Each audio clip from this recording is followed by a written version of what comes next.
Well, after the Gillies period, and you're not thinking about the future. I'm just having the time of my life, enjoying good times. I met Ray Brown. I was a big fan of his music, and met him somewhere, and he just was so friendly. And he came to New York once, and I took him around town. Just he and I went down to the Half Note, so, to see his friend Coleman Hawkins, and to see those guys, and to see them all together.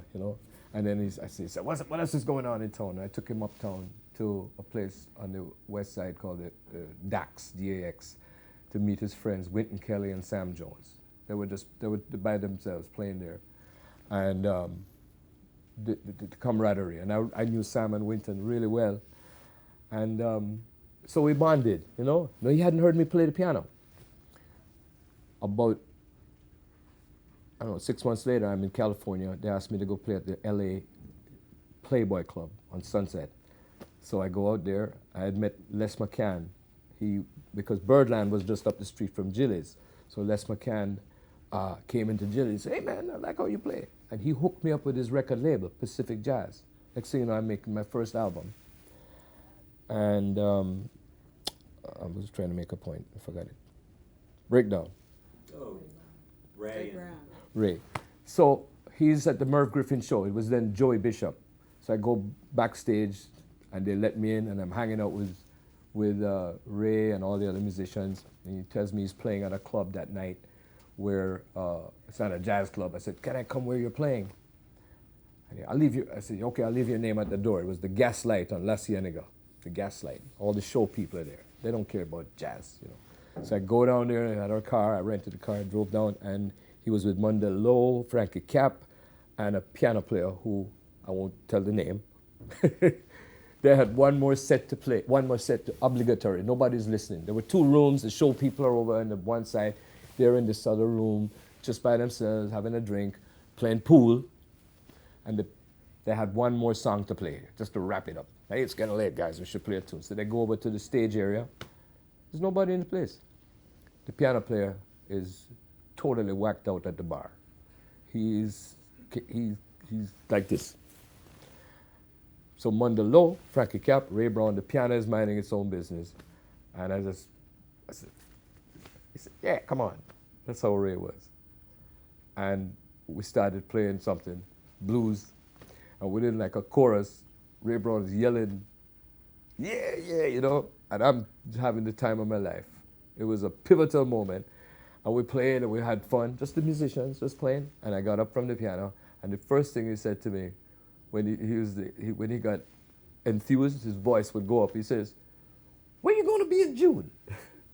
Says, why? He says, I want you to come play with me and Milt Jackson. So it was a wonderful moment, and I that June I went out to LA and I played at Shelley's Manhole with Milt Jackson, Ray Brown, Teddy Edwards, wonderful drummer Dick Burke. And that was the beginning of me in that company, And that was, we call it royalty, soulful royalty. And I had a time, I fit right in, I had no resume, I just no fear, We had a lot of fun. And let's say I just, grew a peg or two. And he was like very big brotherly, like an uncle. And he said to me, man, you should stop playing with those older guys. I said, what do you mean? You need some younger cats. Because I was working, I had Eugene Wright playing with me, and I had just guys who were 10 years older than I, 20 years older, and I'm going along with my own band, He says, I want you to meet somebody. I said, what? And standing over in the corner is this lanky young man with a lot of hair on his head and a dashiki, and it was John Clayton. And I met John for the first time. And the next afternoon we met at Shelley's Manhole, and the drummer that was playing with us on that booking, the second time, the following year, was Duffy Jackson, the son of Chubby, a very spirited fellow. He could really play the drums, He was like Buddy Rich all over again. And we got together that following afternoon, and we had a little play, and it was fun. You know, I've been playing with Ray Brown every night, you know, so here's John kind of just growing into it.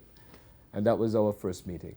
He goes to Indiana University, where he really excelled as a master with the arco and just studying music. And we stayed in touch. He kept calling. And the timing of him leaving school 2 years later, or 3, I don't remember what it was perfect timing because the guy who was playing bass with me had an injury in his eye, and he couldn't do a job that we had that weekend. And that was the exact time John called me. He said, "Hey, how you doing? What's happening? I just finished school." And he would send me his cassettes with the recitals and all this. Yeah. Stayed in my apartment in New York. And then he says, I'm just finishing school. I said, "Really?" I said, "I got a gig this weekend. You want to come?" And I took that leap of faith, and we went to Annapolis, Maryland, played a little club there.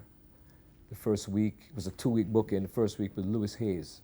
He played, and then Louis Hayes had to leave. I said, "I got to get a drummer. We got to get a drummer." He says, "Why don't we get my friend from Indiana, Jeff Hamilton?" That's the drawn-out version. That's the story.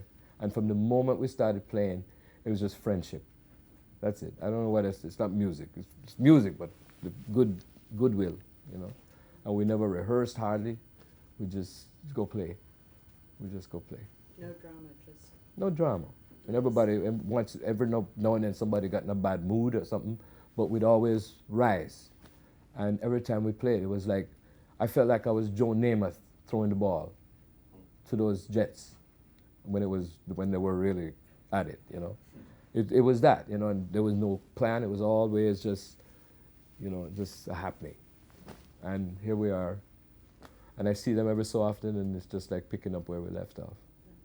It's beautiful. Oh, you just get back on that bus. That's it. I just see, there they are. You know, we start laughing and telling stories, and we take that on the bandstand. That's it.